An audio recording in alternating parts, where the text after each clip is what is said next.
Hello everyone, welcome to my channel code story with Mike. आज हम अपने graphs के प्लेलिस्ट का वीडियो नंबर 41 करने जा रहे हैं।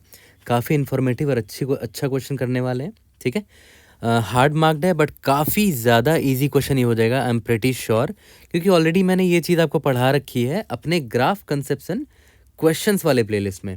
इसीलिए मैं आपको सजेस्ट करता हूँ कि ये वाला प्लेलिस्ट मेरा ज़रूर से आप पढ़ लेना। बहुत लोगों ने ऑलरेडी पढ़ भी लिया है।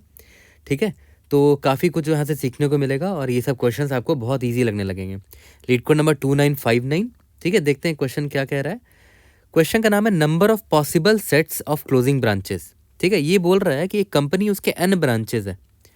ठीक है, और across the country some of which are connected by roads. Initially all branches are reachable from each other by travelling some roads. ठीक है, फॉर एग्जाम्पल ये एग्जाम्पल देखो, n इजिकल टू 3 ब्रांचेज है। ब्रांचेज का नेमिंग ऐसे करके है, 0 1 से लेकर n-1 तक है। तो अगर 3 ब्रांचेज है तो देखो 0 1 2 है। और ये भी दे रखा है कि ब्रांचेज जिन जिन रोड से कनेक्टेड है उनका वेट क्या है। जैसे 0 और 1 2 से कनेक्टेड है, 2 है वेट। 1 और 2 जो कनेक्टेड है उसका वेट 10 है। 0 to 2 कनेक्टेड है उसका वेट 10 है। ठीक है, ये चीज़ क्लियर हो गया। ओके, ये भी आपको दे रखा है। अब आगे बढ़ते हैं। The company has realise that they are spending an excessive amount of time travelling between the branches. काफ़ी ज़्यादा टाइम जाता है वो अलग अलग ब्रांचेज में ट्रैवल करने जब करते हैं तो। As a result they have decided to close down some of these branches. मतलब ये इन लोगों ने ये सोचा है कि कुछ ब्रांचेस को बंद कर देते हैं। अब हो सकता है वो कोई भी ब्रांच बंद ना करे, बट ये बोल रहे हैं कि कुछ ब्रांचेस को बंद भी कर सकते हैं या तो कोई ब्रांच बंद नहीं करेंगे। ओके, देखते हैं। पॉसिबली नन इसीलिए यहाँ लिखा हुआ है कि हो सकता है कोई भी ब्रांच बंद ना करे। However, they want to ensure that the remaining branches have a distance of at most max distance from each other. मतलब ये बोलना चाह रहा है कि मान के चलते हैं उसने किसी ब्रांच को अगर डिलीट किया है तो डिलीट करने के बाद जो रिमेनिंग बचे हुए ब्रांचेज हैं, सारे ब्रांचेस का एक दूसरे से दूरी जो है ना मैक्सिमम इतना ही होना चाहिए, इससे ज़्यादा नहीं होना चाहिए। ठीक है, however they want to ensure that the remaining branches have a distance of at most इतना फ्रॉम ईच अदर। ठीक है, और डिस्टेंस का मतलब यहाँ भी और क्या कहना चाह रहे हैं, the distance between two branches is the minimum total travelled length needed to reach one branch from another. है ना, जैसे मान लेते हैं यहाँ पर एक ब्रांच है, यहाँ ब्रांच है, यहाँ ब्रांच है, यहाँ ब्रांच है, कनेक्टेड थे मान के चलते हैं। ठीक है, तो मान के चलते हैं इस ब्रांच को डिलीट कर दिया। ओके, डिलीट कर दिया अभी इसको। तो ये बोल रहा है कि हर ब्रांच से हर ब्रांच जाने का जो मिनिमम डिस्टेंस है वो इतना होना चाहिए, उससे ज़्यादा नहीं हो सकता। ठीक है, यहाँ से यहाँ जाने का, या फिर यहाँ से यहाँ जाने का, यहाँ से यहाँ जाने का, यहाँ से यहाँ जाने का। ठीक है, मैक्सिमम डिस्टेंस इतना ही हो सकता है, इससे ज़्यादा नहीं होना चाहिए। You are given an integers n। ठीक है, n दे दिया है, मैक्स डिस्टेंस भी दे दिया है कि इससे ज़्यादा नहीं होना चाहिए डिस्टेंस। ठीक है, किसी भी ब्रांच से किसी दूसरे ब्रांच तक का। एक जीरो इंडेक्स 2D अरे दे दिया जो कि मैंने आपको यहाँ पर दिखाया, roads. Okay, where road size equal to, ये u है, ये v है, ब्रांच है, ये 0th ब्रांच, फर्स्ट ब्रांच, और ये वेट है उसका, है ना, WY। Represent the undirected road है, तो क्लियरली मेंशन कर दिया कि अनडायरेक्टेड ग्राफ है। ये ग्राफ भी देखो मैंने अनडायरेक्टेड ही बनाया है। ठीक है, ऑब्वियस है, रोड है तो अनडायरेक्टेड ही होता है वो। Between branches U and V with length WY। Okay, return the number of possible sets of closing branches so that any branch has a distance of at most इतना फ्रॉम एनी अदर ब्रांच। ठीक है, बोल रहा है कि आप count जितने number of possible sets है क्लोजिंग ब्रांचेस के वो आपको रिटर्न करना है। मतलब इसका मतलब पता है वो क्या पूछ रहा है आपसे, कि जैसे मान लेते हैं कितने पॉसिबिलिटीज है, कौन कौन से ब्रांच आप डिलीट कर सकते हो। मान के चलते हैं आपने सिर्फ सारे ब्रांच डिलीट कर दिए, कोई ब्रांच नहीं बचा। ठीक है, कोई ब्रांच नहीं बचा। मान के चलते हैं आपने सिर्फ 1 ब्रांच को रखा और 0 को डिलीट कर दिया और 2 को डिलीट कर दिया। हो सकता है कि आपने 0 और 1 को रखा और 2 वाले ब्रांच को डिलीट कर दिया। हो सकता है आपने 2 को रखा और 0 और 1 को डिलीट कर दिया। ठीक है, बहुत सारे पॉसिबिलिटीज़ हैं। तो ये बोल रहा है कि सारे पॉसिबिलिटीज़ का काउंट बताओ कि उनको डिलीट करने के बाद, है ना, उनको डिलीट करने से काम नहीं बनेगा। डिलीट करने के बाद ये भी इंश्योर करना है कि maximum distance from any node to any other node must not exceed max distance. यहाँ तक क्लियर है। Note that after closing a branch the company will no longer have access to any roads connected to it. मतलब क्या बोलना चाह रहा है, मान के चलते आपने ब्रांच 2 को क्लोज कर दिया तो ये जो रोड है ना ये भी एग्जिस्टेंस से हट जाएगा। ठीक है, मतलब ये फिर ये ग्राफ कुछ हमारा ऐसा हो जाएगा, देखो, है ना, ये ब्रांच गायब हो गया वो, क्योंकि आपने उसको डिलीट कर दिया। तो जो रोड भी थे ना वो भी बंद कर दिया गया, हटा दिया गया उसको। ठीक है, ओके, तो ये चीज़ क्लियर हो गया। लास्ट में है note that the multiple roads are allowed. Multiple roads भी हो सकते हैं, खैर यहाँ तक तो आपको क्लियर हो गया। और ये चीज़ जो मैंने आपको बताई ना यहाँ पर, ये वाली बात, ये चीज़ बहुत सिंप्लीफाई कर देता है हमारे रिक्वायरमेंट को, और कोड करना भी बहुत आसान हो जाएगा। देखो कैसे देखा जाए तो, मतलब सबसे ईजीएस्ट तरीका आपके मन में क्या, पहले तो देखते हैं इसका आंसर क्या है। इस एग्जाम्पल का आंसर क्या है और वो कैसे है वो भी मैं आपको दिखाता हूँ अभी, ठीक है। इसको इरेज कर देते हैं और मैं इसका आंसर क्या है वो आपको एक बार दिखा देता हूँ। तो देखो यहाँ पर सारे ऑप्शंस देख लेते हैं। मान के चलते हैं आपने क्लोज किसको कर दिया, आपने क्लोज कर दिया ब्रांच 0 को और ब्रांच 1 को, तो बचा कौन सा ब्रांच, सिर्फ 2 अकेला बच गया। तो आपका ग्राफ कुछ ऐसा दिख रहा होगा। देखो सबको डिलीट कर दिया, 0 और 1 को डिलीट कर दिया, सारे रोड्स भी हट गए, 2 एकमात्र बचा हुआ है। तो इसको यहाँ से कोई रोड निकल ही नहीं रहा है, तो मैक्सिमम डिस्टेंस लेस देन 5 का कोई चक्कर ही नहीं है यहाँ पर। मतलब ये हमारा एक वैलिड केस है, ठीक है। अब आगे बढ़ते हैं, सिर्फ 2 ही बचा रह गया। अगर मान के चलते हैं आपने क्लोज कर दिया होता 0 और 2 को, तो यहाँ पर सिर्फ 1 बचा होता, सिर्फ आपका यानी कि ये ग्राफ बचा हुआ होता, ठीक है। तो ये एकमात्र यही ब्रांच होता और यहाँ से कहीं दूसरे ब्रांच जाने का टेंशन ही नहीं है, तो मैक्सिमम डिस्टेंस चेक का भी कोई टेंशन नहीं है, ठीक है। ओके, एक तो ये तरीका ये हो गया। अब देखते हैं, अगर मान लेते हैं आपने क्लोज कर दिया होता 1 और 2 को, तो बचेगा कौन सा ब्रांच, एकमात्र 0th ब्रांच बचेगा, ठीक है। तो आपका ग्राफ क्या रह जाएगा, सिर्फ ये रह जाएगा। इसमें भी मैक्सिमम डिस्टेंस का कोई चक्कर नहीं है, तो ये भी एक वैलिड केस निकला, ठीक है। अब देखते हैं, अब मान लेते हैं आपने क्लोज कर दिया होता 0 को। अगर आपने 0 को क्लोज करते, इसको हटाते, तो ये रोड भी हट जाएगा, ये रोड भी हट जाएगा। तो उसको हटा के देखते हैं क्या होता है। इसको हटा के देखते हैं तो मुझे मिल रहा है 1 और 2 मिल रहा है। लेकिन एक चीज़ ध्यान दो, इन दोनों कनेक्ट करने वाला जो रोड है उसका मिनिमम डिस्टेंस 10 ही दिख रहा है मुझे, और भी कोई अच्छा रास्ता है ही नहीं, कोई रास्ता और है भी नहीं, which is not less than maximum distance 5। इससे बड़ा नहीं होना चाहिए था, है ना, कोई भी नोड से किसी भी दूसरे नोड की दूरी। तो मतलब ये एक इनवैलिड केस है, इसको मैं काट रहा हूँ रेड से, ठीक है। यहाँ तक क्लियर हो गया। वापस से इसको ड्रॉ कर देते हैं। ओके, यहाँ पर था 0, यहाँ पर 10 था और यहाँ पर 2 था, ठीक है। अब और ऑप्शंस देखते हैं। मान के चलते हैं आपने क्लोज कर दिया होता 0 के बजाय आपने 1 को क्लोज किया होता, तो बचता कौन कौन, 0 और 2 बचता। तो देखते हैं 1 को अगर आप क्लोज करोगे तो क्या हो जाएगा, ये हट जाएगा, ये हट जाएगा, ये पूरा हट जाएगा, ठीक है। लेकिन जो बचा हुआ वर्टिसीज है, ब्रांचेस है 0 और 2, उनको कनेक्ट करने के लिए एक ही पाथ मुझे दिख रहा है जिसका डिस्टेंस 5 से ज़्यादा है। तो ऑब्वियस है ये भी मेरा अच्छा पाथ नहीं है ना, मतलब अच्छा स्टेप नहीं है ये, मैं 1 को डिलीट नहीं कर सकता, ठीक है। ये भी सिनारियो गलत मेरा हो जाएगा। और देखते हैं 0 1। अब देखते हैं एक और, क्लोज 2। अगर मान लेते हैं आपने 2 को बंद कर दिया, ठीक है। अगर 2 को बंद करोगे तो बच जाएगा सिर्फ 0 और 1, सिर्फ ये बच जाएगा। और देखो किसी भी नोड से किसी भी दूसरे ब्रांच में जाना हुआ, 0 से 1 जाना हुआ या 1 से 0 जाना हुआ, तो डिस्टेंस 2 ही है, मिनिमम डिस्टेंस, है ना, जो कि हमारा मैक्सिमम डिस्टेंस से कम है, 5 से कम है, which is a valid case. मतलब ये हमारा एक वैलिड केस हमें मिल गया, है ना। यानी कि मैं अगर 2 को क्लोज करूँ तो मुझे वैलिड केस मिल रहा है, ठीक है। और क्या क्या केस हो सकता है, एक हो सकता है कि आपने सबको क्लोज कर दिया, 1 को भी क्लोज कर दिया, सॉरी 0 को भी क्लोज कर दिया, 1 को भी क्लोज कर दिया, 2 को भी क्लोज कर दिया, तो आपके पास कुछ नहीं बचेगा, पूरा का पूरा ग्राफ एम्प्टी हो गया, है ना। तो डिस्टेंस का कोई चेक है ही नहीं, कोई टेंशन ही नहीं है, यानी कि ये भी एक वैलिड केस है ना। बोला था ना कि किसी भी नोड से किसी दूसरे नोड में जाने के लिए मैक्सिमम डिस्टेंस इतना ही होना चाहिए, तो उसका टेंशन यहाँ पर भी नहीं है, ना यहाँ पर है, ना यहाँ है, ना यहाँ है, ना यहाँ है। तो ऐसे 5 केसेस मिले जिसमें मुझे वैलिड केस मिल रहा है, तो इसीलिए इसका आउटपुट 5 है ना। यहाँ मैं लिख देता हूँ, इसका आउटपुट जो है वो 5 है ना। एग्जाम्पल, पहला एग्जाम्पल टेस्ट केस है लीड कोड का, अगर आप देखे तो, ठीक है। तो यहाँ से ना बहुत बड़ा हिंट मिला होगा आपको, क्योंकि देखो यहाँ पर जो नोड ब्रांचेस मैंने रखे, मतलब जिनको क्लोज नहीं किया, उनकी पॉसिबिलिटी ये है ना, ये ग्रीन वाली। और हाँ, एक और केस तो हम मिस कर गए यहाँ पर, कि अगर मान लेते हैं हमने किसी को क्लोज नहीं किया, तो यानी कि सारे के सारे ब्रांच हमने रहने दिए, तो ये भी एक पॉसिबिलिटी है ना।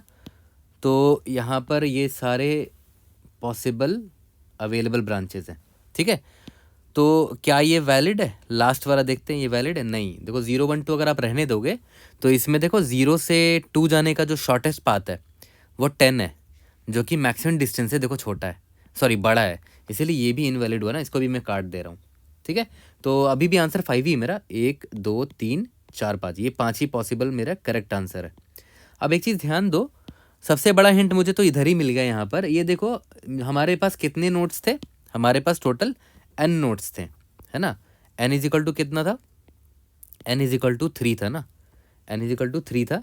टोटल n नोट्स थे, मतलब 0 1 और 2 नोट्स थे।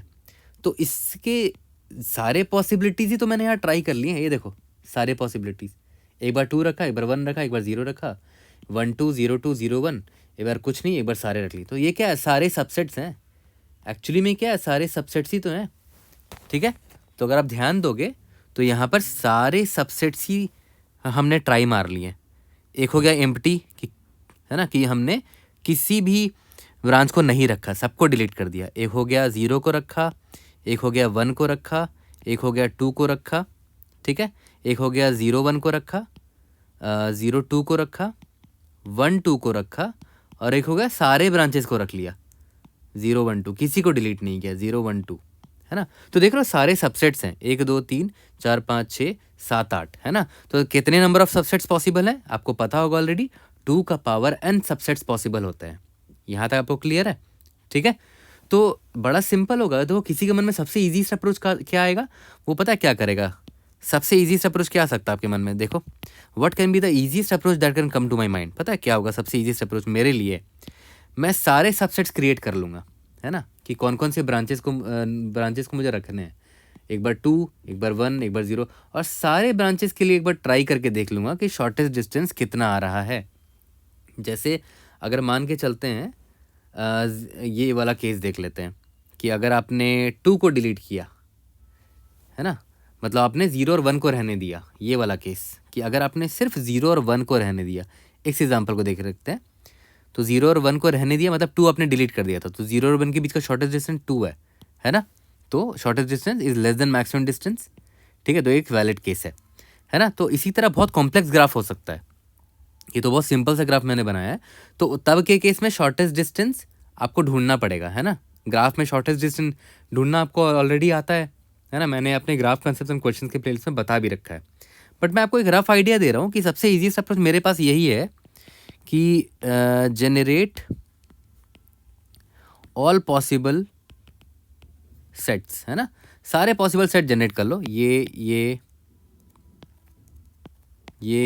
सब जनरेट कर लो, और सबसे ट्राई कर लो, सबसे ट्राई कर लो, है ना, सबसे ट्राई कर लो, और जो आंसर आता है वहाँ से ट्राई ऑल ऑफ देम, है ना, एंड फाइंड आंसर। ठीक है, तो देखते हैं एक बार ये जो मैंने आपको बोला है, लेट्स सी दिस, है ना, let's see this in action. तो यहाँ पर मैंने सारे पॉसिबिलिटीज़ लिख दिए हैं, है ना। देखो कि मैंने यहाँ पर देखो किसी भी ब्रांच को नहीं रखा, सिर्फ 0th ब्रांच को रखा, सिर्फ 1 ब्रांच को रखा, सिर्फ 2 ब्रांच को रखा, एंड सो ऑन। और ये सारे के सारे क्या थे, पॉसिबल सबसेट्स थे, जो कि मैंने आपको यहाँ पर दिखाया भी था। तो सारे पॉसिबिलिटी मैंने लिख दिए, हम हर पॉसिबिलिटी को ट्राई करना है, यही तो मेरा पहला स्टेप था। ठीक है, सबको ट्राई करना है, और यहाँ पर मैंने रोड भी लिख दिया कि जो हमारे ग्राफ दे रखा है वो ये है। ठीक है, तो हर पॉसिबिलिटी को ट्राई करते हैं। तो सबसे पहला मेरा पॉसिबिलिटी क्या, देखो तो ये वाला पॉसिबिलिटी है, ये वाला। इसका मतलब समझे क्या है, इसका मतलब हुआ कि आपने कोई भी ब्रांच को नहीं रखा, सारे ब्रांच को डिलीट कर दिया। अगर सारे ब्रांच को डिलीट कर दिया तो देखते हैं हमारा ग्राफ क्या बनता है। ठीक है, ग्राफ क्या बनता है वो मैं यहाँ बना के दिखाता हूँ। सारे एजेस में जाते हैं, पहले ये एज है हमारा ना, 0 और 1 है।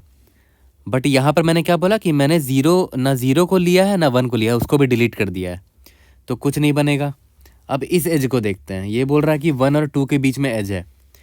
ये देखो एम्प्टी, मैंने बोला कि मैंने किसी ब्रांच को नहीं रखा है, सबको डिलीट कर दिया, तो ये भी नहीं ले सकते ना, ये ले सकते थे, इसको भी नहीं ले पाएंगे क्योंकि देखो कोई ब्रांच मैंने एक्टिव रखा ही नहीं, मैंने सबको डिलीट कर दिया है। ठीक है, तो अब देखा जाए तो हमारा जो ग्राफ बना है वो कुछ नहीं, वो एक एम्प्टी ग्राफ है। देखो एम्प्टी ग्राफ है, कुछ ग्राफ बना ही नहीं। ठीक है, तो देखा है तो ये भी एक वैलिड सिनारियो है ना, क्योंकि देखो क्वेश्चन में क्या था कि यहाँ पर जो भी डिस्टेंस होगा वो मैक्सिमम डिस्टेंस से कम होना चाहिए। ठीक है, तो मैक्सिमम डिस्टेंस यहाँ पर तो कोई डिस्टेंस ही नहीं है, तो ये भी एक वैलिड केस है कि मैंने सारे ब्रांचेस को बंद कर दिया, है ना। एग्जाम्पल में देखना ये भी लिख रखा है कि सारे ब्रांचेस को क्लोज कर दिया, वो भी करेक्ट केस है, ठीक है। तो ग्राफ हमारा एम्प्टी होगा, ठीक है, और मेरा कोई भी ऐसा एज नहीं होगा जिसका जो वेट होगा वो ग्रेटर देन मैक्स डिस्टेंस होगा, तो ये एक वैलिड केस है, ठीक है। अब आते हैं इस वाले केस में, ठीक है। इस वाले केस में क्या है, 0, ठीक है। देखते हैं इसमें क्या होता है। फिर से आप देखते हैं ग्राफ क्या बनेगा कि अगर मैं सिर्फ 0 वाले वर्टेक्स को रखूं, 0 वाले ब्रांच को रखूं। देखते हैं, ये वाला मेरा एज है, इस एज में अगर ध्यान दो इसमें 0 भी है लेना पड़ेगा और 1 भी लेना पड़ेगा, बट मैंने क्या बोला, मुझे सिर्फ 0 लेना है, ठीक है, मुझे सिर्फ 0 लेना है। तो ऑब्वियस सी बात है ये वाला एज मैं नहीं बना पाऊंगा ना, क्योंकि इस एज को बनाने के लिए 0 भी चाहिए, 1 भी चाहिए, तो 1 तो है ही नहीं मेरे यहाँ पर, तो मैं इसको भी नहीं बना पाऊंगा। इसलिए देखो मैंने 1 को नहीं बनाया है यहाँ पर, ओके। तो ये एज मैं नहीं ले पाऊंगा, ठीक है। अब इस एज को देखते हैं, यहाँ पर 1 भी है और 2 भी है, जबकि मेरा जो पॉसिबिलिटी है सबसेट का उसमें देखो ना 1 है ना 2 है, इसको भी नहीं ले पाएंगे। इसको देखते हैं, इसमें 0 और 2 है, मेरे पास 0 तो है बट 2 नहीं है, तो ये एज को मैं बना ही नहीं पाऊंगा, क्योंकि मैंने क्या बोला, 0 ये सिर्फ 0 रहना चाहिए हमारे ग्राफ में, 2 को भी मैंने डिलीट कर दिया होगा मतलब, तो ये नहीं बना सकता मैं, तो हमारा ग्राफ सिर्फ यही रहेगा। इस बार देखो मेरा ग्राफ ये बना, ये है मेरा ग्राफ, ओके। तो ऑब्वियस सी बात है ये भी एक वैलिड केस है, क्योंकि इस ग्राफ में किसी एक नोड से किसी भी दूसरे नोड में जाने का शॉर्टेस्ट डिस्टेंस का जो वैल्यू होगा वो मैक्स डिस्टेंस से ज़्यादा नहीं है। याद करो मैक्स डिस्टेंस कितना दे रखा था, मैक्स डिस्टेंस दे रखा था 5 दे रखा था ना पहले वाले एग्जाम्पल में, ये रहा, ठीक है। तो ऑब्वियस सी बात है इसमें एक ही नोड है, तो एक नोड से और अब कहाँ ही जाओगे, कहीं नहीं जा सकते, तो ये भी एक वैलिड केस निकला हमारा, है ना। तो इसी तरह अब आते हैं मेरा जो थर्ड केस है, ये वाला थर्ड पॉसिबिलिटी, ठीक है। इसमें क्या है, 1 है, ओके, इसमें है 1। तो फिर सारे एजेस में जाएंगे, देखेंगे कि हमारा ग्राफ बन पाता है कि नहीं। यहाँ पर 1 है ना, तो देखो पहले इस एज में जाते हैं, तो ये क्या ये एज मैं बना पाऊंगा अपने ग्राफ में, नहीं बना पाऊंगा, क्योंकि देखो इस एज को बनाने के लिए मुझे 0 और 1 दोनों चाहिए, जबकि मैंने क्या बोला, मैंने सिर्फ 1 रखना है, 0 और 2 डिलीट कर दिया है, सिर्फ 1 रखा है अपने ग्राफ में, ठीक है। तो 0 और 1 तो नहीं बन पाएगा, 1 अकेला रहेगा बस, ठीक है। ये भी नहीं बन पाएगा और ये भी नहीं बन पाएगा, है ना, क्योंकि मेरे पास सिर्फ एक ही ब्रांच है 1, तो ग्राफ भी मेरा यही रहेगा सिंपल, और ये भी एक वैलिड केस है ना, ओके। अब आगे आते हैं, 0 हो गया, 1 हो गया, सिमिलरली 2 जो है ये भी मेरा एक वैलिड केस होगा, बिल्कुल सेम रीज़न की वजह से, क्योंकि मेरा ग्राफ ही यही बना है ना, ओके। अब आते हैं यहाँ पर, हमने ये 2 वाला भी कवर कर लिया, अब थोड़ा इंटरेस्टिंग होगा, अब और चीज़ें क्लियर भी होंगी आपको धीरे धीरे। अब उठाते हैं ये वाला केस कि मैंने सिर्फ एक ब्रांच डिलीट किया है, 2 को डिलीट कर दिया और 0 और 1 को रखा है ना, मैंने 0 और 1 को रखा है। तो देखते हैं हमारा ग्राफ कैसा होता है। स्टार्टिंग में ग्राफ में जो जो एजेस थे उन पे जाकर देखते हैं कि कौन कौन का एज को मैं रख सकता हूँ, कौन कौन से एज को रख सकता हूँ।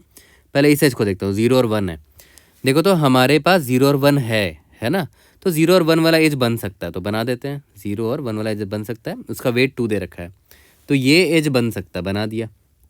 इसको देखते हैं, इसमें 1 और 2 है, बन पाएगा क्या, नहीं, क्योंकि हमारे पास जो है 0 और 1 ही है सिर्फ ब्रांचेस, 2 तो हमने डिलीट कर दिया, तो नहीं बन पाएगा ये भी नहीं बन पाएगा। इसमें 2 है और हमारे पास देखो 2 है ही नहीं हमारे ब्रांचेस के लिस्ट में, तो हमारा जो ग्राफ होगा सिर्फ यही होगा, सिंपल सा 0 से 1, ठीक है। अब इस ग्राफ में शॉर्टेस्ट क्वेश्चन क्या बोलता है कि जो डिलीट करने के बाद, जैसे इसमें क्या है, मैंने 2 को डिलीट किया इस केस में, डिलीट करने के बाद जो ग्राफ बन रहा है उसमें, उस ग्राफ में किसी भी नोड से किसी भी नोड में जाने का शॉर्टेस्ट डिस्टेंस मैक्सिमम डिस्टेंस से ज़्यादा नहीं होना चाहिए, ठीक है।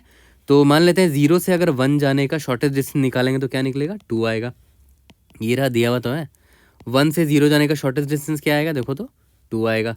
क्या ये ग्रेटर देन 5 है, नहीं, यानी कि एक वैलिड केस है ये भी, ठीक है। अब शॉर्टेस्ट डिस्टेंस कैसे निकालेंगे, किसी भी नोड से किसी भी नोड में जाने का, उस पर भी आएंगे, बट अभी मान के चल रहे हैं कि हम शॉर्टेस्ट डिस्टेंस निकाल पा रहे हैं। अब आते हैं 0, 1 हो गया, अब आते हैं 0,2 केस पर, ठीक है। अब देखो 0,2, इसका मतलब क्या हुआ कि मैंने 0 और 2 को रखा है और 1 वाले ब्रांच को डिलीट कर दिया है, ठीक है। अब देखते हैं हमारा ग्राफ कैसा होगा, ग्राफ बनाने की कोशिश करते हैं। पहला एज क्या है, 0, 1, 2 है ना, 0 1 2, तो 0 तो है, 1 है, वेट 2 है, बट 1 है ही नहीं यहाँ पर हमारे पास, 1 को डिलीट कर दिया तो ये नहीं बन पाएगा 1, ठीक है। तो ये एज नहीं बन पाएगा। इसको देखते हैं, 1 और 2 है, हमारे पास 1 है ही नहीं, तो ये एज कहाँ से बनेगा, ये एज भी नहीं बन पाएगा। इसको देखते हैं, 0 और 2 है, बन पाएगा क्या, यस, क्योंकि देखो हमारे पास 0 भी है और 2 भी है, तो ये एज बन पाएगा। 0 से 2 का एक एज बन गया। उसका वेट देखते क्या है, वेट है उसका 10, ठीक है। तो इस बार हमारा ग्राफ ये बना है अगर हम 1 वाले ब्रांच को डिलीट कर दे तो। अब देखते हैं शॉर्टेस्ट डिस्टेंस निकाल के हर नोड से हर दूसरे नोड तक का। 0 से 2 जाने का शॉर्टेस्ट डिस्टेंस क्या है, 10 ही दिख रहा है मुझे, और कोई शॉर्टेस्ट डिस्टेंस दिख ही नहीं रहा।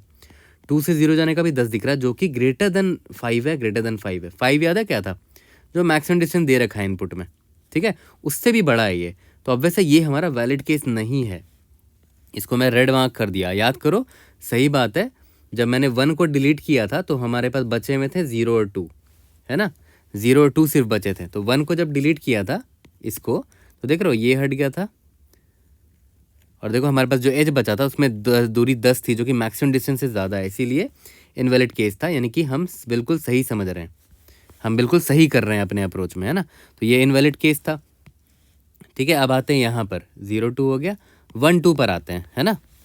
तो देखो अगर 1 2 है, इसका मतलब क्या हुआ कि हमने कि कौन से ब्रांच को डिलीट कर दिया होगा, हमने 0 वाले ब्रांच को डिलीट कर दिया होगा। अब देखते हैं ग्राफ कैसा दिखेगा, देखते हैं, सारे एजेस में जाते हैं। 0 और 1 है ना, ठीक है। 0 और 1 वाला ग्राफ बन सकता है क्या, नहीं बन सकता, ये एज बन ही नहीं पाएगा क्योंकि हमारे पास 0 है ही नहीं। देखो यहाँ पर 0 कहाँ है, तो ये वाला नहीं बन पाएगा, इस एज को मैंने नेगलेक्ट कर दिया। 1 और 2 है, बन पाएगा, यस बन पाएगा, क्योंकि देखो हमारे पास 1 2 दोनों है, तो 1 और 2। उसका वेट देखते हैं क्या है, वेट 10 दे रखा है, तो 10 बना दिया, तो ये ग्राफ बनेगा, यानी कि ये वैलिड है। इसके पास देखते हैं, 0 और 2 है, ठीक है। 0 2 बन पाएगा क्या, नहीं बन पाएगा, 0 है ही नहीं क्योंकि हमने 0 को डिलीट कर दिया है, तो ये हमने निगलेक्ट कर दिया। तो सारे एजेस को देखकर हमारे पास ग्राफ फाइनली ये बनकर आया है, ठीक है। तो फिर वही करते हैं, देखते हैं ग्राफ जो बन गया, shortest distance from any node to any other node निकाल के देखते हैं। 1 से 2 के जाने का शॉर्टेस्ट डिस्टेंस क्या है, 10 है, which is greater than maximum distance 5। तो ये भी हमारा इनवैलिड केस निकल कर आ गया, ठीक है। तो इसको भी मैं इनवैलिड मार्क कर दे रहा हूँ, इसको भी नहीं ले सकते, ठीक है। अब आते हैं इसमें 0 1 2 में, ठीक है, देखते हैं 0 1 2। इसका मतलब क्या है कि मैंने किसी भी ब्रांच को डिलीट नहीं किया है, ठीक है। तो हर एज में जाते हैं, सबसे पहला एज है मेरा ये वाला 0 1 2, तो 0 1 है हमारे पास, तो ये एज वैलिड है। 0 1 वेट 2 है इसका, ये वाला एज भी वैलिड है। 1 से 2 जाने का वेट 10 है, ये एज भी वैलिड है 0 से 2, क्योंकि हमारे पास 0 भी है 2 भी है, उसका वेट है 10 दे रखा है ना, ओके। तो देखते हैं, अब शॉर्टेस्ट डिस्टेंस निकालना है हर नोड से हर दूसरे नोड तक का, यानी कि 0 से 1 का निकालना है, 0 से 2 का निकालना है, 1 से 2 का निकालना है। 1 से 2 का जो डिस्टेंस होगा वो 2 से 1 का भी होगा डिस्टेंस, ठीक है। शॉर्टेस्ट डिस्टेंस निकालते हैं 0 से 1 का, तो 0 से 1 का शॉर्टेस्ट डिस्टेंस मुझे 2 दिख रहा है, which is less than maximum distance, which is fine, very good. इसका देखते हैं, 0 से 2 जाने का शॉर्टेस्ट डिस्टेंस क्या दिख रहा है, 10 दिख रहा है। और कोई भी रास्ते से अगर आप 0 से 2 जाओगे, मान लेते हैं ऐसे जा रहे हो, तो 10 2 12 और बड़ा लग रहा है। 0 से 2 जाने का यही एक रास्ता छोटा दिख रहा है जिसकी वैल्यू 10 है, जो कि ग्रेटर देन मैक्सिमम डिस्टेंस है, यानी कि इसको मैं नेगलेक्ट कर रहा हूँ, यानी कि ये ग्राफ मेरा गलत है, ये ग्राफ वैलिड नहीं है, क्योंकि इसमें किसी भी नोड से किसी भी नोड जाने का मैक्सिमम जो डिस्टेंस है ना, मिनिमम डिस्टेंस है ना, उसका देखो वो मैक्सिमम डिस्टेंस से ज़्यादा है, 5 से भी ज़्यादा आ रहा है, तो ये वैलिड केस हमारा नहीं होगा, ठीक है। तो ये ग्राफ भी हमने रिजेक्ट कर दिया। तो कितने केसेस हो गए वैलिड, 1 2 3 4 5 वैलिड केसेस हो गए, है ना। इसमें से कौन कौन लोग क्वालिफाई कर पाए, ये 0 1 और 0 2 क्वालिफाई कर गया था ना, 0 1 2, अच्छा 0 1 क्वालिफाई किया था, ये नहीं, ये क्वालिफाई नहीं किया, ये भी नहीं किया, ये भी नहीं किया। 1 2 3 4 5, याद करो ऐसे, इसका आउटपुट भी 5 था ना, है ना, इसका आउटपुट था 5 केसेस हैं ऐसे जिसमें वैलिड हो रहा है हमारा ग्राफ, ठीक है। यहाँ तक क्लियर हो गया। तो इसमें एक प्रॉब्लम क्या है ना, कि आपको पूरा सबसेट निकाल के स्टोर करना पड़ रहा है यहाँ पर, ठीक है, आपने स्टोर कर लिया। मान लेते ग्राफ बहुत बड़ा होता तो बहुत बड़ा सबसेट आ सकता था, है ना। तो ये देखो पूरा सबसेट आपको यहाँ स्टोर करना पड़ा, पहला प्रॉब्लम ये। फिर आप सारे सबसेट को ट्राई कर रहे हो एक एक करके, है ना, देख रहे हो, ये ट्राई कर रहे हो, एक एक करके ट्राई कर रहे हो, फिर एक ग्राफ बना रहे हो। तो ये बहुत बड़ा पंगा हो गया। आप वैसे भी बना सकते हो, ज़रूर से ट्राई करना कि आपने सारे सबसेट को एक जगह स्टोर कर लिया, हर एक सिनारियो को लेके फिर आप ग्राफ बना के सारे नोड्स के बीच का शॉर्टेस्ट डिस्टेंस देख रहे हो आप, ठीक है। तो ये भी एक तरीका है, इसको भी आप ज़रूर से ट्राई करना। बट पता है ये जो एक टेंशन आ गया ना यहाँ पर कि सारे सबसेट जनरेट करके आप स्टोर कर रहे हो, ये बहुत ज़्यादा स्पेस ले लेगा। तो देखते हैं हम और क्या इम्प्रूव कर सकते हैं इसमें। ओके, तो देखो यहाँ पर हमको इतना स्पेस लेना पड़ रहा था ना, ये सारे सबसेट्स को निकाल के स्टोर करना, वो बहुत बड़ा झंझट था। उससे बचने के लिए बहुत अच्छा दिमाग लगा सकते हो आप, और ये चीज़ आपको बहुत जगह काम आएगी, है ना। तो देखते हैं ये कैसा टिप है जिससे हम इम्प्रूव कर सकते हैं इस चीज़ को। देखो याद करो, एग्जाम्पल में दिया होता था ना कि कितने हमारे पास ब्रांचेज है। अगर n इक्वल टू 3 दे रखा है तो हमारे पास 3 ब्रांचेज होंगे। ब्रांचेज का नाम क्या था, 0 1 2, है ना। 0 से लेकर n-1 तक के ब्रांचेज होते थे, ठीक है। तो अब याद करो, हमारे पास ब्रांचेस को लेने का इतने सारे पॉसिबिलिटीज थे, याद है, ये सारे सबसेट्स थे, इतने सारे सबसेट्स थे। तो ये सारे सबसेट मैं आपको यहाँ दिखा भी देता हूँ, जिसको अब हम स्टोर नहीं करना चाहते, ये बहुत ज़्यादा स्पेस ले लेगा। क्योंकि देखो, फॉर अ गिवन n 2 का पावर n पॉसिबल सबसेट्स बन सकते हैं। तो आप सबको स्टोर करोगे तो बहुत ज़्यादा स्पेस चला जाएगा, है ना। तो दिखाता हूँ मैं आपको एक बढ़िया सा तरीका। देखो, since n is equal to 3 है, मतलब 3 नंबर्स होंगे ना, 0 से लेकर n-1 तक के 3 नंबर्स होंगे। तो मैं एक काम करता हूँ, मैं ना 3 बिट्स ले लेता हूँ, 3 बिट्स, ठीक है। n इज इक्वल टू 3 है तो 3 बिट ले लिया। अब देखो ध्यान देना, अब पता है आपको, पता होगा ये 0th बिट होता है, ये फर्स्ट बिट होता है, ये सेकंड बिट होता है, ठीक है। अब देखो ध्यान दो, इस सबसेट को देखते हैं। इसमें देख रहे हो, हमने किसी को भी नहीं लिया, ना 0 को लिया, ना 1 को लिया, ना 2 ब्रांच को लिया। मतलब ना 0 को लिया, ना 1 को लिया, ना 2 ब्रांच को लिया। क्रॉस ना मार के मैं इसको 0 लिख देता हूँ। 0 का मतलब क्या होगा कि मैंने नहीं लिया 0 को, मैंने नहीं लिया फर्स्ट को, मैंने नहीं लिया सेकंड ब्रांच को, ठीक है। तो अगर मैं इसका बाइनरी रिप्रेजेंटेशन लिखना चाहूँ तो ये क्या होगा, 0 0 0। यहाँ तक क्लियर है? ओके, अब आते हैं इस पे। अगर इस वाले रिप्रेजेंटेशन की बात करें सबसेट की, तो इसमें देख रहे हो मैंने 0 को लिया है तो 0th बिट को मैं 1 सेट कर दूंगा, ठीक है। और इसके अलावा किसी को नहीं लिया है तो बाकी को 0 0 मार्क कर दिया। तो इसका मैं बाइनरी रिप्रेजेंटेशन 0 0 1 लिखूंगा, ठीक है। अब आते हैं इस पे, इसका बाइनरी ये 1 है ना, मतलब मैंने 1 को लिया है, बाकी को नहीं लिया है, ठीक है। तो 0 1 0 हो गया इसका बाइनरी रिप्रेजेंटेशन, ठीक है। इस पर आते हैं, इसका मतलब क्या है कि मैंने 2 को लिया है तो 2 वाले बिट को 1 सेट कर दिया, बाकी को 0 कर दिया। तो इसका बाइनरी रिप्रेजेंटेशन क्या हो गया, 1 0 0, ठीक है। अब यहाँ पर आते हैं, इसमें देख रहे हो मैंने 0 को भी लिया है और 1 को भी लिया है, दोनों को बिट सेट कर दिया। 2 को नहीं लिया तो 0 कर दिया इसको, 0 1 1। यहाँ पर आते हैं, मैंने इसमें 0 और 2 को लिया है, 1 1, इस बाकी 0 है, 1 0 1 हो गया। इसको देखते हैं, इसमें मैंने 1 और 2 को लिया है, 1 को और 2 को लिया है, ये 0 है, तो 1 1 0 हो गया इसका बाइनरी रिप्रेजेंटेशन, ठीक है। इसमें देखो मैंने 0 1 2 तीनों को लिया है, 1 1 1 1 1 1, ठीक है। तो बाइनरी रिप्रेजेंटेशन पे भी मैं रिप्रेजेंट कर सकता हूँ कि हमारा जो सेट है वो क्या है, ठीक है। अब ध्यान दो, सबसे ज़रूरी चीज़ अब आएगा। अब देखो, हर एक सेट को रिप्रेजेंट करने का एक बाइनरी भी है आपके पास अब तो, है ना, बाइनरी भी है।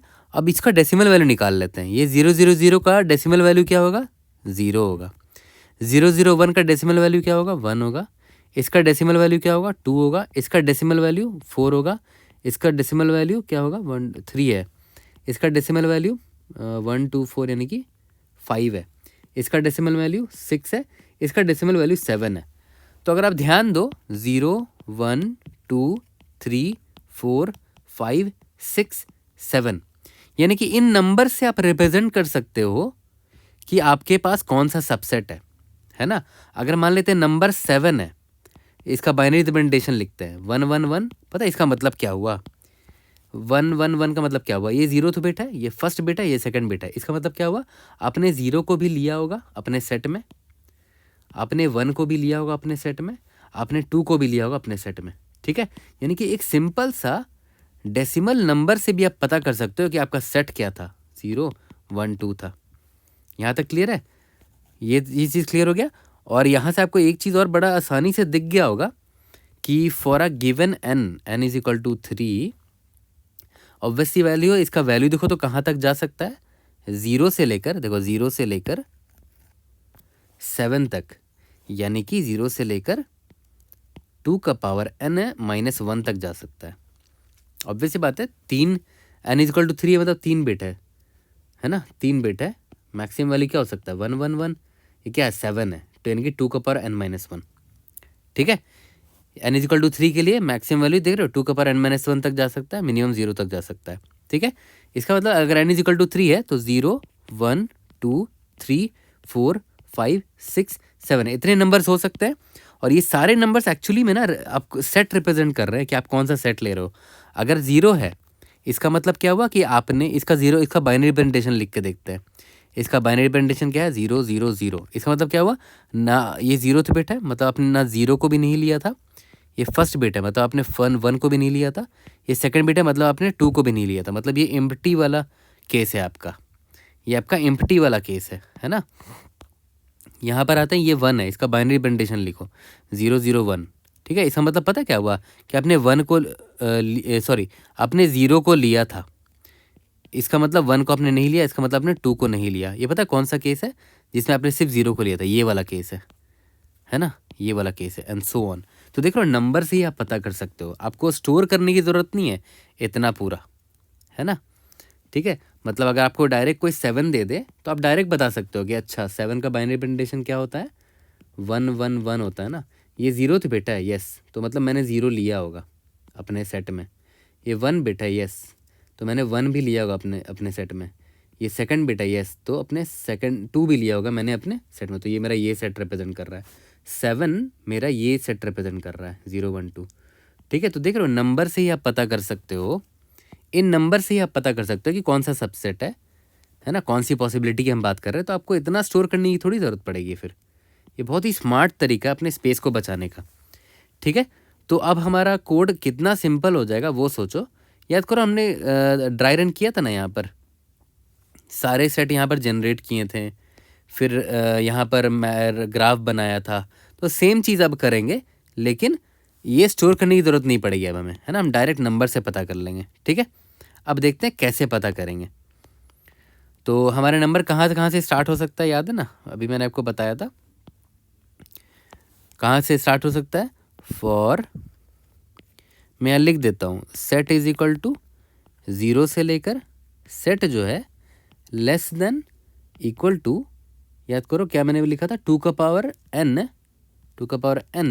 -1, ठीक है। तो यहाँ लिख देंगे 2 का पावर n -1, यहाँ तक क्लियर है, सेट प्लस प्लस, ठीक है। अब देखो ध्यान देना, सेट अभी 0 है ना, यहाँ कमेंट में लिख रहा हूँ। 0 का मतलब क्या हुआ, इसका बाइनरी रिप्रेजेंटेशन क्या होगा, 0 0 0, ठीक है। अब देखो ये कौन सा बिट है, 0th बिट है, ये फर्स्ट बिट है, ये सेकंड बिट है। मैं लिख देता हूँ 0 bit, first bit, second bit. देखो तीनों 0, इसका मतलब क्या हुआ कि ना आपने 0 लिया था, ना 1 लिया था, ना 2 लिया था। ये कौन सा केस है, एम्प्टी वाला केस है, ठीक है, एम्प्टी वाला केस है। अगर मान लेते सेट की वैल्यू 1 होती, सेट की वैल्यू 1 होती तो बाइनरी रिप्रेजेंटेशन क्या होगा इसका, 0 0 1, ठीक है। ये 0th बिट है, ये फर्स्ट बिट है, ये सेकंड बिट है। इसका मतलब पता क्या हुआ कि आपने 0 को बस लिया होगा अपने सेट में, ठीक है। ये वाला 0 वाला केस है, ओके, और ये वाला था एम्प्टी वाला केस, एंड सो ऑन, सारे हो जाएंगे, ठीक है। अब याद करो जब सेट हमें मिल गया है, मतलब कौन सा हम सेट ले रहे हैं वो हमें मिल गया, अब बस हमें ये देखना होता था कि मेरा ग्राफ क्या बनेगा, है ना। अब मेरा ग्राफ क्या बनेगा अगर मैं सिर्फ इसको लूँगा, मेरा ग्राफ क्या बनेगा अगर मैं सिर्फ इसको लूँगा, एंड सो ऑन, सारे पॉसिबिलिटी के लिए चेक करेंगे, ठीक है। तो अब देखो ध्यान दो, बहुत इंपॉर्टेंट एक स्टेप करने जा रहा हूँ, वो आपको पूरे फुल फोकस से समझना है। तो मैंने आपको क्या बोला था कि जो सेट अभी हम ले रहे हैं, मान लेते हैं कि ये मेरा अभी ये सेट चल रहा है, इसका मतलब क्या हुआ, मैंने सिर्फ 0 लिया है अभी अपने ग्राफ में, ना 1 लिया है ना 2 लिया है, तो सिर्फ 0 लेंगे तो हमारा ग्राफ कैसा बनेगा वो हम देखना चाहते हैं, ठीक है। तो अब हमको क्या करना है, ग्राफ बनाना है ना, ग्राफ फॉर्मेशन। अगर हम सिर्फ ये लेंगे जो भी सेट की वैल्यू होगी। अगर हम सिर्फ उन ब्रांचेस को लेंगे, बाकी को डिलीट कर देंगे, तो हम देखते हैं हमारा ग्राफ कैसा बनेगा। तो हमारे पास ऑलरेडी एजेस दे रखे हैं ना ग्राफ के, कौन कौन से एजेस हैं, तो उस पर इटरेट करेंगे। वेक्टर ऑफ इंट रोड, ठीक है, रोड्स, ओके। अब याद करो रोड में 3 वैल्यू दे रखी थी, उन्होंने दी थी ना, एक यू होता था, एक वी होता था और एक वेट होता था, ठीक है। तो यहाँ पर मैं निकाल लेता हूँ, रोड ऑफ 0 में यू है, ये पहला ब्रांच है। दूसरा ब्रांच जो कनेक्टेड है इससे रोड 1 में होगा वो, और वेट होता था ना रोड ऑफ इंडेक्स नंबर 2 में होगा वो, ठीक है। तो हमने ये निकाल लिया। तो याद करो हम लोग क्या चेक करते थे कि भाई चलो मान लिया कि ये यू वाला ब्रांच है, ये वी वाला ब्रांच है, जो भी ब्रांच का वैल्यू होगा, तो हमें ये भी तो देखना है ना कि ये हम ले भी रहे हैं कि नहीं अपने इस वाले केस में। जो भी सेट की वैल्यू होगी, अगर मान लेते हैं सेट की वैल्यू 3 होती, तो 3 का मतलब क्या हुआ, इसका बाइनरी रिप्रेजेंटेशन लिखो। 3 का बाइनरी रिप्रेजेंटेशन क्या होगा, 0 1 1। इसका मतलब क्या हुआ कि हमने 0th वाले को लिया है अपने सेट में, और ये फर्स्ट को भी लिया अपने सेट में। हमारा सेट ये है ना, हमारा सेट 0 और 1 है। तो हमें देखना पड़ेगा ना कि अगर मान लेते हैं ये 0 होता और ये 1 होता, तो देखेंगे कि हमारे सेट में वो 0 और 1 है भी कि नहीं, है ना। तो देखो कैसे देखेंगे, सबसे ट्रिकी पार्ट वही है। देखो यहाँ ध्यान देना, हम क्या करेंगे, देखो अभी हमारा सेट का वैल्यू मान लेते हैं 3 है, मान के चलते सेट की वैल्यू 3 है, तो इसका बाइनरी रिप्रेजेंटेशन क्या होगा, 0 1 1। अब देखो ध्यान दो, ये मेरा कौन सा बिट है, 0th बिट है, ये मेरा कौन सा बिट है, फर्स्ट बिट है, ये मेरा कौन सा बिट है, सेकंड बिट है, ठीक है। अब देखो ध्यान दो, ये मान के चलते यहाँ पर u की वैल्यू 2 थी और यहाँ v की वैल्यू 1 थी, ठीक है। तो पहले तो ये देखेंगे ना कि जो सेट है हमारा करंटली, उसमें 2 और 1 ब्रांच हमने लिया भी है कि नहीं, है ना। 2 और 1 ब्रांच अगर हमने लिया होता तो 2th वाला बिट मतलब 2 वाला बिट और 1 वाला बिट दोनों सेट होना चाहिए, ठीक है। तो हमें बस वही पता करना है कि यहाँ पर u की वैल्यू अगर 2 है तो u वाला बिट यहाँ पर सेट है कि नहीं, यहाँ पर v की वैल्यू 1 है तो v वाला बिट हमारे सेट हमारे इसमें सेट है कि नहीं, उसकी वैल्यू 1 है कि नहीं, ठीक है। तो वो कैसे पता करेंगे, वो भी बहुत सिंपल है। देखो तो ये 0th बिट है, ये फर्स्ट बिट है, ये सेकंड बिट है, ठीक है। मान के चलते u का वैल्यू 2 है, तो हम पता क्या करेंगे, ये चेक करने के लिए कि u वाला बिट मतलब 2 वाला बिट में कौन सा 1 है या 0 है, वो कैसे करेंगे। देखो ध्यान से, इसको u से शिफ्ट कर देंगे राइट साइड, इसको u से मतलब u की वैल्यू अगर 2 है तो u टाइम्स राइट शिफ्ट करेंगे, ठीक है। तो ये 0 कहाँ आ जाएगा, इधर आ जाएगा ना, राइट साइड इधर शिफ्ट होगा, इधर शिफ्ट हो गया, तो 0 यहाँ आ गया, इसके पहले 0 पैडिंग हो जाएगी, ठीक है। और इसका 1 से एंड ले लेंगे, अगर 1 से एंड ले लेंगे और अगर 0 आ गया, इसका मतलब क्या हुआ होगा कि सेकंड वाला बिट 0 ही रहा होगा, ठीक है। मतलब इसका मतलब क्या हुआ, सेकंड वाला बिट अगर 0 है मतलब हमने सेकंड को नहीं लिया होगा, है ना। तो हमारे सेट में जब 2 प्रेजेंट ही नहीं है तो ये एज हम ले ही नहीं सकते, ठीक है। अब मान के चलते हैं कि हमारे u में ना u का वैल्यू 0 था और v का वैल्यू 1 था, ठीक है। मतलब हमारा जो रोड था वो कुछ ऐसा था, 0 1, उसका वेट 2 था, मान के चलते हैं, ठीक है। तो अब हम देखते हैं कि हमारा मान के चलते करंट सेट हमारा 3 है, तो हमें चेक करना है करंट सेट में हमने 0 लिया है और 1 लिया भी है कि नहीं, ठीक है। तो पहले 0 के लिए चेक करते हैं कि हमारे सेट में 0 है कि नहीं, ठीक है। तो मैंने क्या बोला कि 0 times right shift u times right shift करो, u की वैल्यू 0 है ना, तो u टाइम्स राइट शिफ्ट करो इसको। u टाइम्स राइट शिफ्ट करेंगे तो 0 टाइम राइट शिफ्ट करेंगे तो कुछ नहीं होगा, 0 1 1 वही रह जाएगा, और उसको 1 से एंड ले लेंगे, ठीक है। 1 से एंड जब लोगे तो 1 1 1 आ गया, ये 0 हो गया, ये 0 हो गया। पता है इसका मतलब क्या हुआ कि 0th बिट पक्का सेट रहा होगा, तभी तो यहाँ 1 आ गया, ये रहा 1 आ गया, ठीक है। इसका मतलब क्या है कि ये प्रेजेंट है हमारे सेट में, ठीक है। अब देखते हैं v के बारे में। देखो तो v की वैल्यू क्या है, v की वैल्यू 1 है, तो हमें क्या देखना है कि 1 वाला बिट सेट है कि नहीं, ठीक है। तो मैं क्या करूँगा, इसको 1 टाइम्स राइट शिफ्ट करूँगा, तो ये 1 यहाँ आ जाएगा, ये 0 यहाँ आ जाएगा, ये 1 यहाँ आ गया, ये 0 पीछे पैडिंग हो गई 0 की।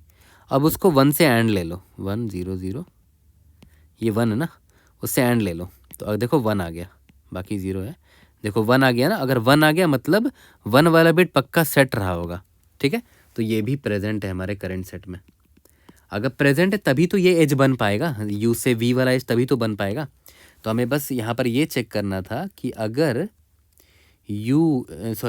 जो हमारा सेट है, जो करंट सेट है हमारा, है ना, जो भी हमारा करंट सेट का वैल्यू है उसको मैंने क्या किया, राइट शिफ्ट किया u टाइम्स, ठीक है, और उसको एंड कर लिया 1 से, ठीक है। अगर ये 1 के बराबर आ गया, मतलब ये u वाला बिट सेट था, ये u वाला बिट जो है 1 सेट किया हुआ था हमारे सेट में, मतलब हमने उस वैल्यू को पक्का लिया होगा इस करंट सिनारियो में, ठीक है। सिमिलरली जो भी हमारा सेट है उसको राइट शिफ्ट किया v से और एंड ले लिया 1 से, अगर वो भी 1 है ना, मतलब इस v को भी, मतलब 1 को भी हमने लिया होगा, 1 वाले ब्रांच को भी, क्योंकि ये सेट है अभी, तो हमने लिया होगा, ठीक है। और अगर लिया होगा तभी हम ग्राफ बनाएंगे ना, तो हम नया ग्राफ जो बना रहे हैं वो यहाँ पर उसमें कंसिडर कर लेंगे कि हाँ भाई u से v एक एज है, हमारा ग्राफ यहाँ पर बना लेंगे, ठीक है। सबसे इम्पॉर्टेंट पार्ट एक्चुअली में इस प्रॉब्लम का ना यही था, ये जो दिमाग लाया गया ना यहाँ पर स्पेस ऑप्टिमाइज़ करने के लिए, ये वाला है ना, ये सबसे इम्पॉर्टेंट पार्ट था इस क्वेश्चन का, ठीक है। ये तो आपको समझ में आ गया है ना, बड़े डिटेल में बताया है, पीछे रिवाइंड करके दोबारा भी देख सकते हो और भी अच्छे से क्लियर होगा आपको, है ना। तो ये चीज़ क्लियर हो गया। तो हम यहाँ पर क्या करेंगे, नया ग्राफ हमने बना लिया, ठीक है। यहाँ पर ये स्टेप हमारा क्लियर हो गया, ग्राफ फॉर्मेशन। तो जो नया ग्राफ बना है हमारे इस सेट के हिसाब से, करंट सेट का जो भी सिनारियो रहा होगा, तो उस ग्राफ में अब हमें क्या देखना है कि हर नोड से बाकी हर नोड का शॉर्टेस्ट डिस्टेंस क्या है, ठीक है। शॉर्टेस्ट, यहां पर एक चीज मैं आपसे पूछूंगा अभी, distance from any node to any other node, ये हमें निकालना होता था, ठीक है। अब याद करो, शॉर्टेस्ट डिस्टेंस का तो मैंने आपको 2-3 एल्गोरिदम पढ़ाया है, डायक्स्ट्रा पढ़ाया है, बेलमैन फोर्ड पढ़ाया है, और एक पढ़ाया है फ्लॉयड वॉर्शल।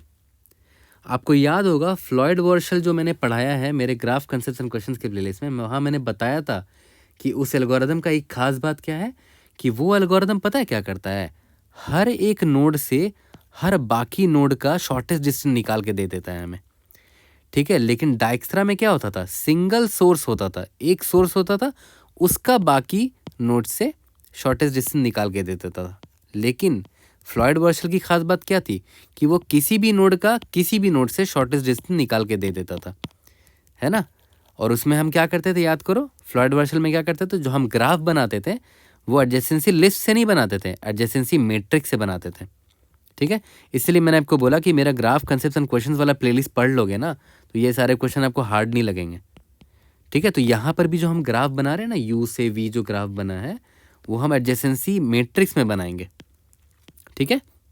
क्यों, ताकि हम शॉर्टेस्ट डिस्टेंस निकालने के लिए फ्लॉयड वॉर्शल लगा सकें, ठीक है। और आपको रीज़न पता होना चाहिए कि क्यों फ्लॉयड वॉर्शल के बारे में सोचा होगा हमने, क्यों, क्योंकि फ्लॉयड वॉर्शल क्या करता है, हर एक नोड से किसी भी नोड का शॉर्टेस्ट डिस्टेंस तुरंत निकाल के दे देता है ओवन टाइम में, है ना। एक बार आपने एक मैट्रिक्स भर दिया, ठीक है, शॉर्टेस्ट डिस्टेंस वाला यूजिंग फ्लॉयड वॉर्शल, तो आपको कोई भी नोड का किसी भी नोड से शॉर्टेस्ट डिस्टेंस चाहिए तो मिल जाएगा तुरंत। लेकिन डायक्स्ट्रा में क्या होता था, एक सोर्स का बाकी सोर्स से आप शॉर्टेस्ट डिस्टेंस निकालते थे, तो वो बड़ा झंझट है ना, बार बार आपको डायक्स्ट्रा कॉल करना पड़ता था। इसलिए फ्लॉयड वॉर्शल ऐसे केस के लिए ही यूज़ होता है जहाँ पर एक नोड से एवरी अदर नोड का शॉर्टेस्ट डिस्टेंस आपको चाहिए हो। तो हम यहाँ पर पता है क्या करेंगे, फ्लॉयड वॉर्शल अप्लाई करेंगे और अपने ग्राफ को जो हमारा एडजेसेंसी मैट्रिक्स है ना, उसमें शॉर्टेस्ट डिस्टेंस अपडेट कर देंगे, ठीक है। अब देखो फ्लॉयड वॉर्शल का कोड बस क्या होता है, एक ट्रिपल फॉर लूप होता है ना, 3 फॉर लूप होता है, क्यूबिक फॉर लूप होता है, बस वो फॉर लूप लिखो और आपका ये मैट्रिक्स फिल हो जाता है ग्राफ वाला। तो वो तो मैं कॉपी पेस्ट करूँगा और आपको मैं दिखा भी दूंगा क्योंकि ऑलरेडी मैंने वो पढ़ा रखा है।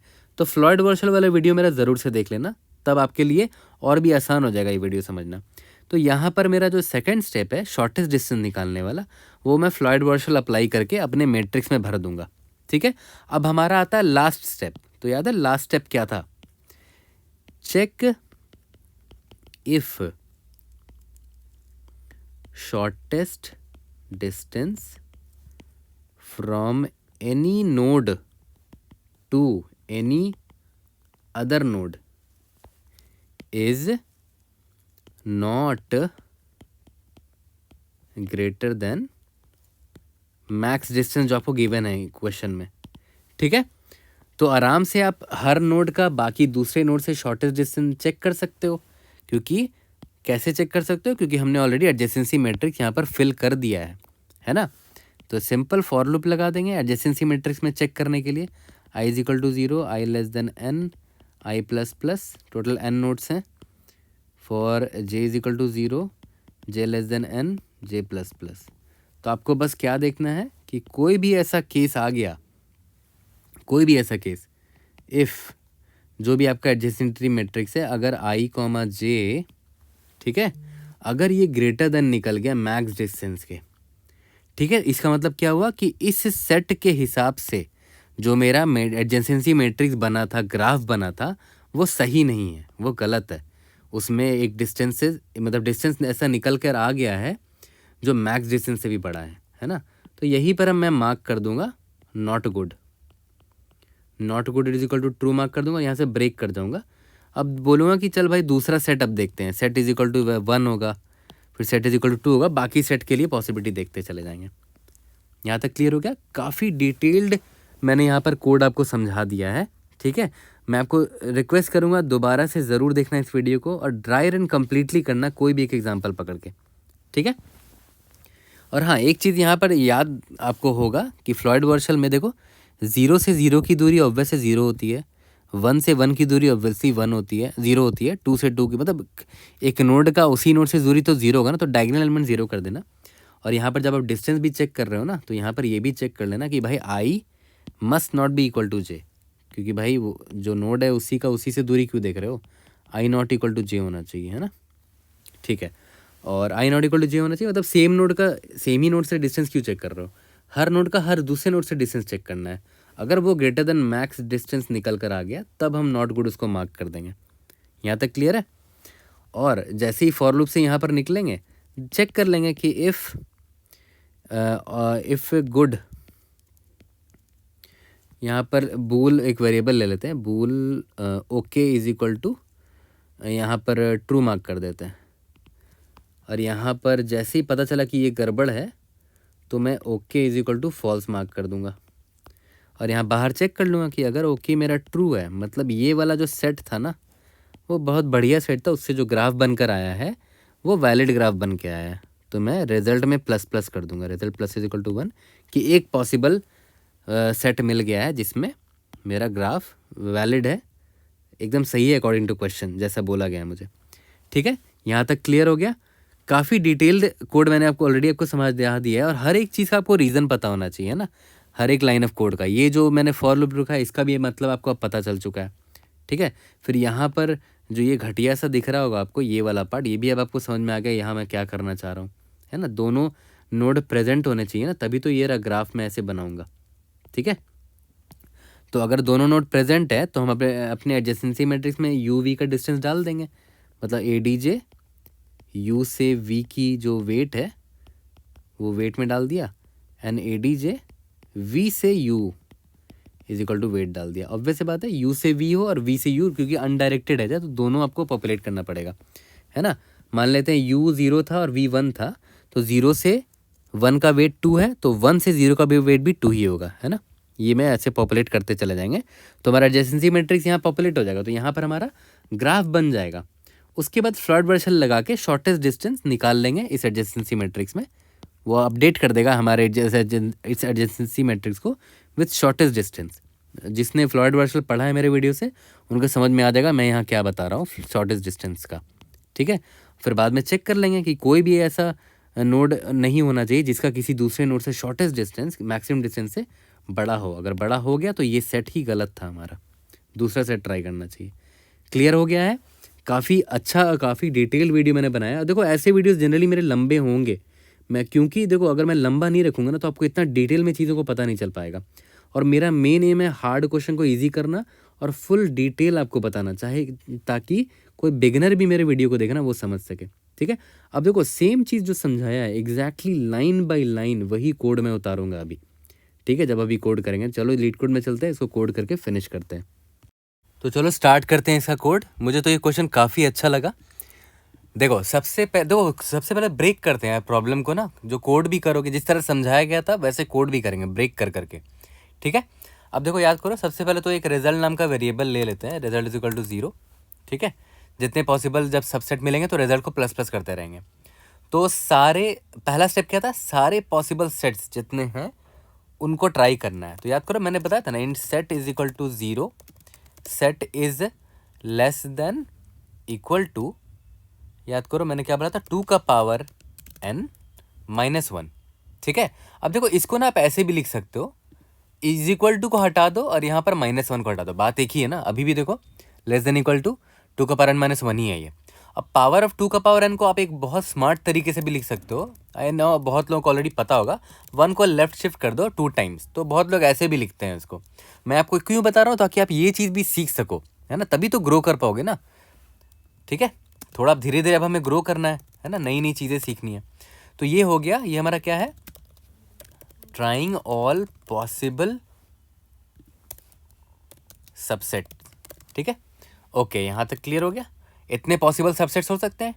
ओके, अब देखो ध्यान देना, जो पॉसिबल सबसेट है, जैसे अगर मान लेते हैं सेट की वैल्यू 0 है, तो इसका मतलब समझे क्या हुआ, सेट की वैल्यू अगर 0, इसकी बाइनरी वैल्यू लिखते हैं, बाइनरी इसका क्या होगा, 0 0 0। इसका मतलब क्या हुआ, ना मैंने 0 को लिया होगा, ना 1 को लिया होगा, ना 2 को लिया होगा, वही है ना। तो उसके हिसाब से जो नया ग्राफ बनेगा वो क्या बनेगा, वो मैं आपको दिखाता हूँ। तो नया ग्राफ बना लेते हैं, vector of int adjacency ADJ matrix, है ना। जो ग्राफ बना रहे हैं, एडजेसेंसी मैट्रिक्स बना रहे हैं, उसमें n रोज होंगे, vector of int n columns होंगे, और स्टार्टिंग में उसमें बहुत बड़ी वैल्यू डाल देते हैं, 10 का पावर 9 डाल देते हैं, 1 e का पावर 9, ठीक है। फिर जब फ्लॉयड वर्सल लगाएंगे तो मिनिमम पाथ, ये मिनिमम डिस्टेंस निकाल लेंगे। ओके, अब देखो अब क्या करना था, याद है, अपडेट द ग्राफ, ठीक है, based on the selected nodes, है ना, जो कि प्रेजेंट है इन सेट, ठीक है। तो देख लेते हैं, जो हमारा रोड है ना, जो एजेस दे रखे हैं, सारे एजेस में जाएंगे, auto and IT in roads, int u is equal to IT का 0, int v is equal to IT का 1, और क्या दे रखा है, इंट वेट दे रखा है ना, IT का 2, ठीक है। तो ये एज आ गया। अब मुझे ये भी तो देखना ना कि u और v जो भी है वो प्रेजेंट है भी कि नहीं मेरे सेट में, जिस सेट को अभी मैं ले रहा हूँ, है ना। अगर नहीं है मतलब मैंने उसको डिलीट कर दिया होगा, तो वो एज मैं बनाऊंगा ही नहीं। तो मुझे चेक करना है कि वो एज प्रेजेंट है कि नहीं। तो कैसे चेक करते थे, जो भी मेरा सेट है उसको राइट शिफ्ट किया u से, है ना, और उसको एंड ले लिया 1 से। इससे मैं क्या चेक कर पाऊंगा कि भाई मैंने ये u को लिया है कि नहीं, इस सेट में u प्रेजेंट है कि नहीं, ठीक है। और इसी तरह मेरा ये भी प्रेजेंट होना चाहिए कि सेट में v प्रेजेंट है कि नहीं, राइट शिफ्ट v से किया और एंड ले लिया 1 से, ठीक है। अब याद करो, बस ये एक लाइन समझाने के लिए सोचो कितना बड़ा मैंने एक्सप्लेनेशन दिया था आपको। और उसका रीज़न क्या है, देखो बहुत सारे बिगिनर्स भी आएंगे फ्यूचर में जो वीडियो ये देखेंगे। आई वॉन्ट ये उनके लिए भी बिगिनर मतलब वो भी समझ पाएँ इस चीज़ को। आई नो ऑलरेडी बहुत लोगों को पता होगा ये चीज़, बट मैं डिटेल में क्यों जाता हूँ और क्यों मेरी वीडियो लंबी हो जाती है, ताकि बिगिनर फ्रेंडली हो। मेरा एम क्या है, हार्ड को ईजी बनाना है ना, सबके लिए, not only for few, everyone. Okay, तो अगर ये u और ये v मेरे सेट में प्रेजेंट है तो ऑब्वियस है ये एज को मैं ले सकता हूँ। तो ग्रिड u v को सेट कर देते हैं, क्या है, वेट है ना, WT। Similarly grid v u को भी सेट कर देते हैं WT, है ना। u से v एक एज है और v से u एक एज है। तो एडजेसेंसी मैट्रिक्स हम बनाते जा रहे हैं, है ना। अपडेटेड ग्राफ इसका नाम दे देते हैं, ये मेरा अपडेटेड ग्राफ होगा। जो मेरा अपडेटेड ग्राफ मैं यहाँ बनाते चल रहा हूँ, यहाँ तक क्लियर है। अब हाँ, अब लगाना है अपना फ्लॉयड वर्सल, ठीक है।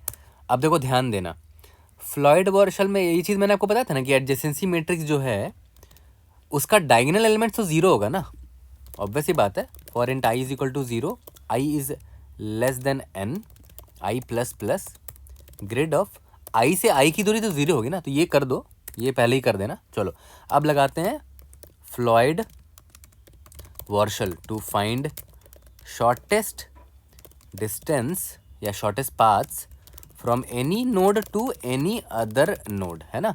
तो फ्लॉयड वर्सल का कोड एग्जैक्ट कॉपी पेस्ट मैं करने वाला हूँ अभी, इसीलिए मैं आपको बोलता हूँ मेरा फ्लॉयड वर्सल का वीडियो ज़रूर से देख लेना, ठीक है। तो उसका कोड देखो मैं लिख रहा हूँ, कॉपी पेस्ट किया, देखो ये वाला पार्ट, ये जो ट्रिपल फॉर लूप है ना, ये फ्लॉयड वार्शल है, सिंपल सा है ना, बस यही 3 फॉर लूप का फ्लॉयड वार्शल होता है, ठीक है। ओके, जिन लोगों को नहीं आइडिया है इसका, प्लीज़ मेरा फ्लॉयड वार्शल का वीडियो ज़रूर देखना, एग्जैक्ट कोड मैंने कॉपी पेस्ट किया है वहाँ से इसको, ठीक है। अब बस हमें हमारा जो ग्राफ बनना था बन गया, शॉर्टेस्ट पाथ निकालना था, निकाल दिया। अब हम बस हमें क्या देखना है, check if all shortest paths, है ना, must be less than equal to max distance. अगर कोई भी एक ऐसा पाथ निकल गया जो कि मैक्स डिस्टेंस से बड़ा, मतलब ये पूरा का पूरा ग्राफ, ये जो सेट मैंने लिया वो वैलिड नहीं है, ठीक है। तो चेक कर लेते हैं, बूलियन वेरिएबल ले लेते हैं, bool okay is equal to true, okay is equal to true, मतलब ओके मतलब कि अभी वो वैलिड है, ठीक है। For int I is equal to 0, I is less than N, I plus plus, for int J is equal to 0, J is less than N, J plus plus. मैं क्या, ये फॉर लूप मैंने क्यों लिखा है, मैं हर एक ब्रांच से हर दूसरे ब्रांच का डिस्टेंस देखना चाहता हूँ, ठीक है। और हाँ, इफ़ अगर आई इज इक्वल टू जे है तब तो कंटिन्यू कर जाओ, क्योंकि किसी ब्रांच का उसी ब्रांच से डिस्टेंस क्यों देखोगे आप, है ना। आई इज इक्वल टू जे को मतलब डायगोनल एलिमेंट्स को मैं इग्नोर कर रहा हूँ, ठीक है। अब देखो, ध्यान देना, सबसे पहले तो ये देखना है कि जो आप चेक करने जा रहे हो, ग्रिड आई जे को चेक करने जा रहे हो ना, तो वो आई और जे जो नोड है वो मेरे सेट में होने भी तो चाहिए, इस सेट में होने भी तो चाहिए। तो ये चेक तो यहाँ पर भी लगेगा, ये वाला जो था ना, ये वाला, कि वो हमारे सेट में होने भी तो चाहिए। तो ये चेक मैंने यहाँ फिर से लगा दिया, ठीक है, कि यहाँ पर u की जगह i कर देता हूँ, यहाँ v की जगह j कर देता हूँ, कि ये दो जो नोड है, जो दो ब्रांचेज हैं i और j, वो हमारे सेट में प्रेजेंट होने चाहिए, करंट सेट जो मैंने लिया है, ठीक है। अगर प्रेजेंट है तभी ये चेक करेंगे कि grid of i comma j, अगर ये ग्रेटर देन मैक्स डिस्टेंस जो दे रखा है निकल गया, तो मैं ओके को फॉल्स मार्क कर दूंगा कि भाई ये ओके नहीं है, ये सेट मेरा ओके नहीं है, ब्रेक कर दो, ठीक है। और यहाँ पर लास्ट में देख लेंगे कि रिजल्ट में अगर if okay is equal to true रह गया, मतलब ये सेट वैलिड था, तो रिजल्ट को प्लस प्लस कर देंगे, ठीक है, नहीं तो नहीं करेंगे। और लास्ट में रिटर्न क्या कर देना, रिजल्ट कर देंगे, जब ये सारे के सारे सेट ट्राई हो जाएंगे तो, ठीक है। काफ़ी बड़ा कोड था, लेकिन देखो बड़ा मॉड्यूलर लिखा है हमने कोड को, हर एक स्टेप आपको क्लियर भी है, ओके। ग्रिड के जगह, अच्छा यहाँ पर मैंने ग्रिड ले लिया ना, तो यहाँ वेरिएबल का नाम ग्रिड कर देते हैं, ठीक है। यहाँ एडजेसेंसी मैट्रिक्स मैंने नाम दे दिया था, ग्रिड नाम दे देते हैं, ठीक है। और यहाँ पर एक और चीज़ देखो, ध्यान दो, यहाँ पर एक चीज़ हम मिसिंग क्या कर रहे हैं ना, हमारा एग्जाम्पल कुछ ऐसा भी हो सकता है, देख लो 1 से 0 एक एज है जिसका वेट 11 है, और 1 से 0 एक और एज है जिसका वेट 16 है, ठीक है। तो जो ऑब्वियस है, जो छोटा उसी को डालोगे ना, तो यहाँ पर हमें डायरेक्टली वेट को असाइन नहीं करना है। मान लेते हैं पहली बार में हमने 11 असाइन कर दिया था, ठीक है, जब दोबारा 1 से 0 आया तो नेक्स्ट टाइम 16 आ गया, तो हम ना गलती से फिर से 16 मार्क कर देंगे, जो छोटा है वही रखोगे ना। तो यहाँ पर आप ऐसे कर दो, मिनिमम ऑफ, ऑलरेडी अगर ग्रिड यू वी की जो भी वैल्यू है ना, उसमें से जो मिनिमम होगा वही स्टोर होगा, minimum of grid of V comma U weight. यहाँ तक क्लियर है, ठीक है। रन करके देखते हैं, let's see if able to pass all the example test cases, yes, submit करके देखते हैं, we should be able to pass all the test cases. और टाइम कॉम्प्लेक्सिटी भी बहुत कॉम्प्लेक्स है नहीं, काफ़ी सिंपल है, देखो पास हो गया है। अगर आप टाइम कॉम्प्लेक्सिटी देखो तो देखो, ये वाला जो फॉर लूप है हमारा, ये बाहर वाला है ना, जिसमें सेट में हम सारे सेट ट्राई कर रहे हैं, तो देखो ये 2 का पावर n टाइम्स चलेगा, ठीक है। और नीचे देखो फ्लॉयड वार्शल लगा रहे हैं n क्यूब, ठीक है। तो 2 का power worst case time complexity हो जाएगा ओ ऑफ 2 का power n multiplied by n cube है, 2 का पावर n क्यों, ये फॉर लूप है, और यहाँ पर n क्यूब लग रहा है फ्लॉयड वार्शल की वजह से। बाकी हाँ, ये ट्रेवर्सल तो ले ही रहे हैं, n स्क्वायर का ये ट्रेवर्सल है, ये भी यहाँ पर भी सारे रोड्स पर ट्रेवर्सल कर रहे हैं, बट सबसे बड़ा वैल्यू ये है, n क्यूब लग रहा है यहाँ पर, तो मैंने उसको कंसिडर किया है यहाँ पर, ठीक है। मतलब इसके अलावा और भी है, n क्यूब के अलावा n cube plus n square लग रहा है, किसकी वजह से, मैंने यहाँ पर ट्रेवर्सल कर रहा हूँ पूरे एडजेसेंसी मैट्रिक्स पे। फिर यहाँ पर भी जितने रोड्स हैं मेरे पास, सारे रोड पर ट्रेवर्सल कर रहे हैं, तो उसका भी साइज़ जो भी होगा प्लस रोड डॉट साइज़, है ना। तो बड़े वाले को रखा है मैंने, बाकी छोटे वाले को हटा दिया, तो टाइम कॉम्प्लेक्सिटी कुछ ऐसा होगा, ठीक है। काफ़ी कुछ सीखने को मिला, ज़रूर से दोबारा ज़रूर प्रैक्टिस करना इस प्रॉब्लम को। See you guys in the next video, thank you.